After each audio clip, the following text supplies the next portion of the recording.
Hallelujah lung nam na thu te tang ko lei tung mi ta di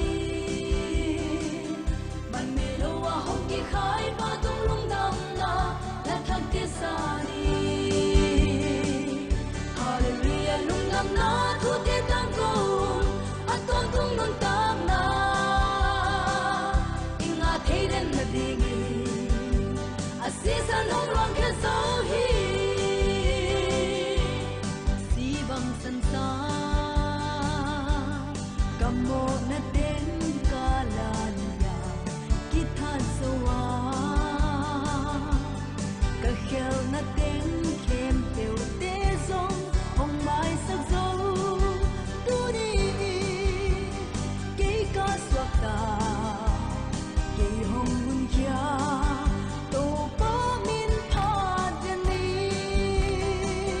Hallelujah lung nam na thu te tang ko lei tung mi ta di man me lo wa hong ki khai pa tung lung dam na la thak te sa ni Hallelujah lung nam na thu te tang ko at to tung lung tam na inga thei den na ding asisa nong rang ke so hi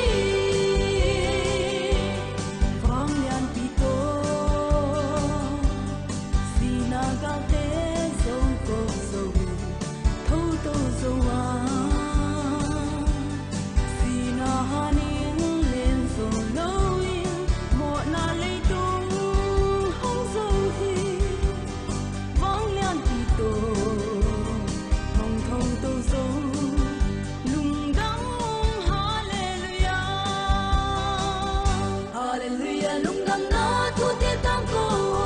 lei tung mi ta di man me lo wa hong ki khai pa tung lung dam na la thak te sa ni Hallelujah lung nam na thu te tang ko at ton tung nun tam na inga thei den na ding asisa nong rang ke so hi bang san sa kamo na ten kalania kithat so wa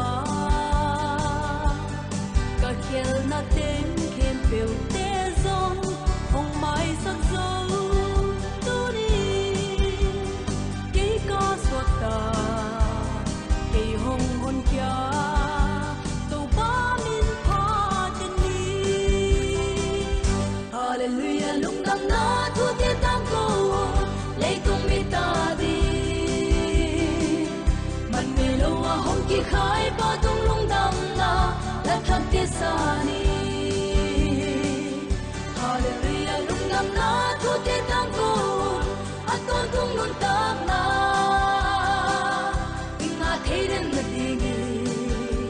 asisa nong rang ke so hi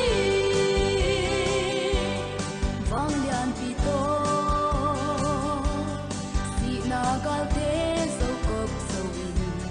thâu to so wa si na hanin le so lo e mo na le tung hong so hi vang lian pi to hong thâu to so